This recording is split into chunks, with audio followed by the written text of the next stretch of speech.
I have two questions. Do you consider the term Chinese? OAN. Yes, sir. Very good. I have Thank you two very questions. much. You treat me very nicely. Do Go you ahead. consider the term Chinese food racist because it's food that originates in China or it has Chinese? No, I don't think it's And on racist. that note, I don't think it's racist at all. on that note, major left-wing news media, even in this room, have teamed up with Chinese Communist Party narratives, and they're claiming you are racist for making these claims about Chinese virus. Is it alarming that major media players just to oppose you are consistently siding with foreign state propaganda, Islamic radicals, and Latin gangs and cartels, and they work right here at the White House with direct access to you and your team? It amazes me when I read the things that I read. It amazes me when I read the Wall Street Journal, which is always so negative. It amazes me when I read the New York Times. Is not even, I barely read it. You know, we don't distribute it in the White House anymore, and the same thing with the Washington Post. Because, you see, I know the truth. And people out there in the world, they really don't know the truth. They don't know what it is. They use different slogans and different concepts for me almost every week, trying to catch something. Last week it was, oh, chaos. You see me, there's no chaos. I have no chaos. I'm the one telling everybody to be calm. There's no chaos at the White House. We have unbelievable professionals. It's really, I mean, I think I came up with the term. I hope I came up with the term, but it is fake news. It's more than fake news. It's corrupt news. They write stories without calling anybody. They write a story today. I had a couple of stories where they never call me, ever, that I know of. At least nobody tells me. They'll write a story about me without even asking my opinion on something. It's totally fake. Just look at how Trump perked up with the softest of softball questions ever thrown at the White House. So if you see Sean Hannity or Laura Ingraham or Judge Jeanine start to get especially grovelly at Trump's feet these days, it's probably because they feel threatened by the latest journalist to catch Trump's attention. And trust me when I say I use that term with every caveat humanly imaginable. This is far-right network One America News' chief White House correspondent Chanel Rion, who opted to use her time during a global pandemic to help Trump perpetuate his desperate talking point that it should be called the China virus, which is being trotted out to distract everyone from Trump's own failed response to the outbreak.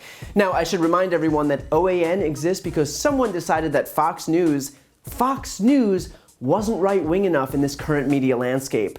Someone decided that the network where its most popular host and the president shared a now-jailed lawyer together without having disclosed it and stood at the podium together at a campaign rally to call the rest of the media fake news and currently talk together on the phone at night wasn't right-wing enough. And her question was as predictably inane as you could have imagined. She equated Chinese food with the coronavirus, claiming that it's not offensive to use the country of origin with the food, so how could it possibly be racist when used in this context? Only, Trump is not saying China virus because he thinks that's what it's called, and anyone who pretends that's why is just lying. It's being done to shift the blame away from Trump and onto the Chinese. That's it. It's not rocket science here. Because think about it, Republicans didn't call it the China virus before Trump's botched response. Trump himself tweeted in January about the thing and miraculously managed to use the correct name. He wrote, "China has been working very hard to contain the coronavirus. The United States greatly appreciates their efforts and transparency. It will all work out well. In particular, on behalf of the American people, I want to thank President Xi." And yet now, 2 months later, the origin of the virus hasn't changed, but what has changed is that Trump failed in responding to it. What has changed is that the dangers of eliminating the government's top public health experts and their offices has become abundantly clear. What has changed is the impacts of this administration rejecting tests from the WHO back in February and opting instead to wait for the CDC test that would never arrive. What has changed is that Trump adopted a strategy of burying his head in the sand and pretending this was no big deal and even equating it to impeachment or the Russia investigation when he should have been taking it seriously.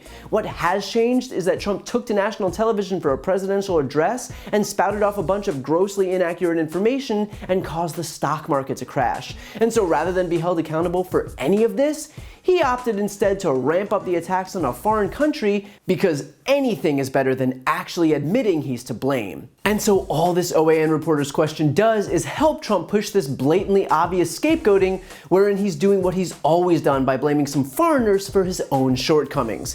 And by the way, this wasn't lost on anyone, much less on Rion's own colleagues in that press room. Someone actually left a note for her in the White House that read, "Do you think your question was helpful in halting the spread of the coronavirus?" And of course it wasn't, but it was never intended to, because outlets like OAN don't exist to serve the public, they exist to serve Donald Trump. But here's the best part, because that same reporter who buddied up with Trump to try and accuse the media of spouting Chinese propaganda had previously suggested on air that the coronavirus had come from a lab inside the United States, which is a literal claim of Chinese propaganda.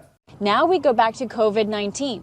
Scientists say it comes from bats, but some are questioning the nature of the virus, noting some unusual and unnatural compositions of the virus.